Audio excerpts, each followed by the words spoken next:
Our guest of honor is Ms. Anshu Sarin. Ms. Sarin is the Chief Executive Officer of Bergwijn Hotels, and she manages a chain of 21 hotels in 19 cities. Under her visionary stewardship, these hotels have seen unprecedented revenue and commendable growth. She currently serves on the boards of Bergwijn Hotels and Raymond Apparel Limited. I invite Ms. Sarin to address our audience. Thank you. So first and foremost, class of 2019, congratulations.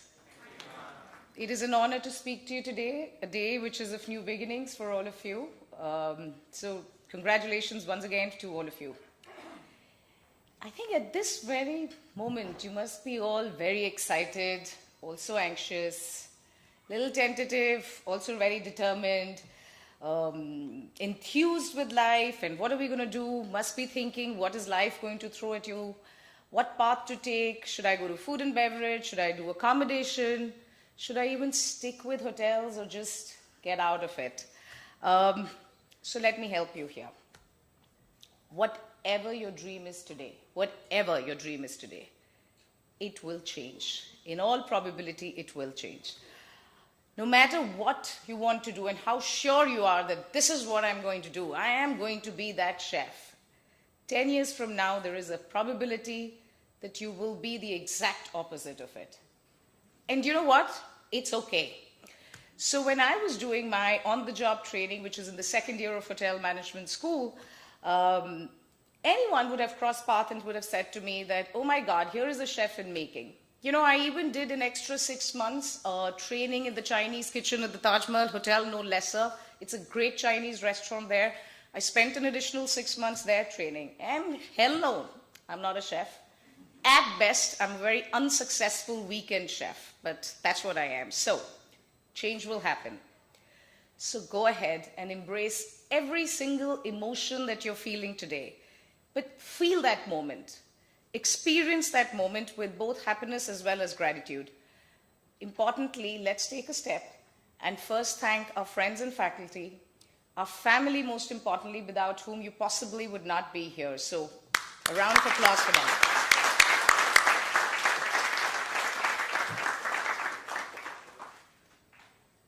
So this is what I believe in, and I'm sharing this with you.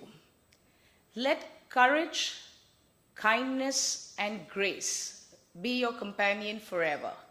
And trust me, amazing things will happen to you if these three are your companions. And I'm going to now take a step and tell you something which possibly the schools would not have taught you. So I'm going on a limb in saying this. And this is not just for a hotel room night, it is possibly true everywhere. There are 5 things. It could be one of them, or it could be a combination of them, because of which a guest buys a hotel room night, okay? Number 1 is location. It's not in order of priority, it's a matter of understanding it. So number 1 is location. I want to go and do some work at Nariman Point. You would pretty much not pick up a hotel here. You'll pick a hotel closer to where you want to work. Or if you want to go to the airport, you'll pick a hotel there. So location.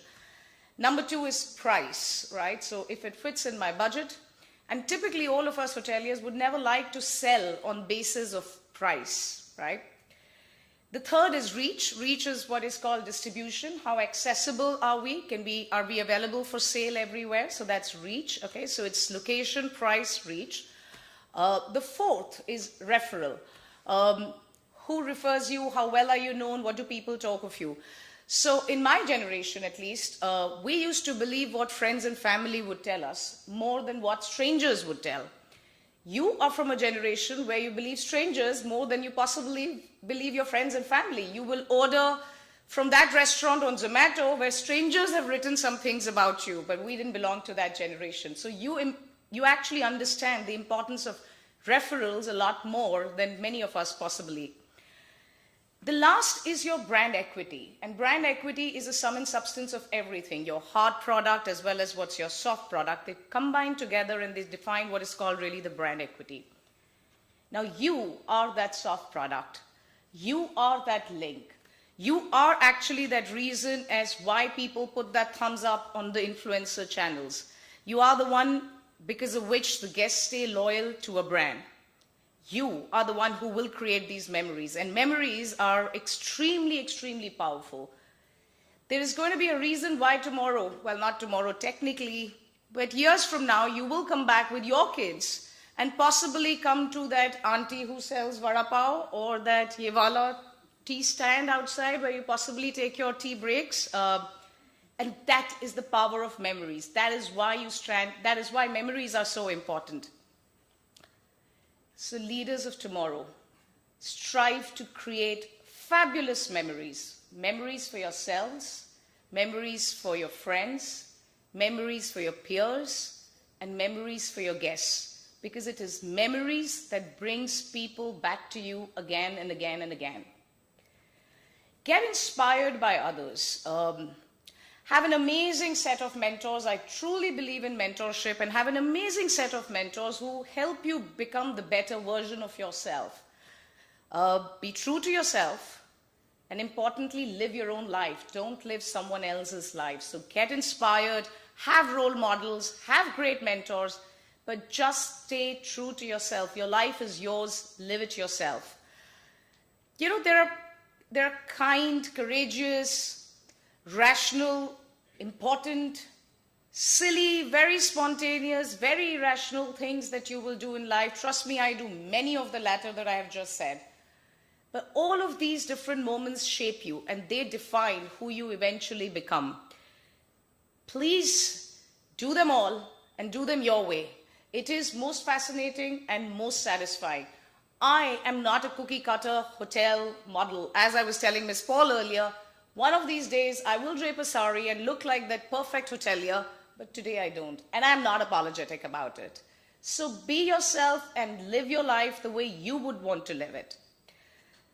5 years from now, when you're possibly going to be having that banter, and hopefully WhatsApp will still be there, and you will be doing chatting, you would want to know whose visiting card is saying what, right? What have you become? What's your designation? What do you stand for?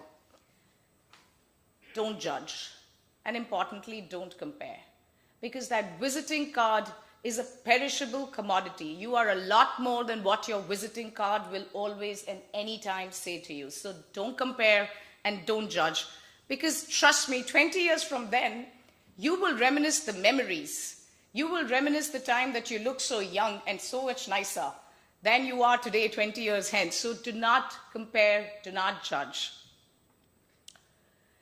You know, I see a lot of young ladies over here, and I must say and share something with you. You possibly would like me to say something nicer, but I'm always been a black and white person. I'm straight, which doesn't go down too well. So there it is. I'm saying this to you. There is gender inequality. You will face that gender inequality. How much ever I hope that it reduces by the time that you progress in life, there is gender inequality. And I would be lying if I would say that it is as easy as I make it sound to be. It isn't easy. There have been many moments in my professional life where I have thought, silently as well as aloud, that would this question have come to me if I were a man? Would you have spoken to me like this if I were a man? Many times this question has come to me. And the truth is that, you know, what has helped me grow forward and what has helped me always progress is I'm gender agnostic in my thought process. So I have never looked at something and said, okay, I'm a woman, how am I supposed to deal with it? Or if a man was doing this job, would it have been any different? Do I have emotional quirks, or as they say that women can be emotional or they're temperamental? I have been gender agnostic in my thinking. And if someone else has thought about it because I'm a woman, it's not my problem. So deal with what's controllable. What's not in your control is what another person thinks of you. And therefore, I've never bothered about it. This is more for the ladies, but I think all of you young men would also possibly make something out of it. Just leave the small fights. Don't fight about what people think of you, what are the public impressions, what is the gossip that is going about you, what is the attention that you end up getting. Pick your fights wisely and make your fights count. So it's time now for you to venture into this new world and set new milestones for yourself. Again, do it with courage, do it with kindness, do it with grace. Make those mistakes. For sure, make those mistakes. But own those mistakes and evolve from those mistakes. But do make those mistakes. Most importantly, please do not forget to have a good time. I never, ever forget to have a good time in my life. Always do that. So wish you all a bag of mixed luck. Not good, not bad, but a mix of both. With the warmest of wishes. God bless you, and thank you very much for listening to me. Thank you.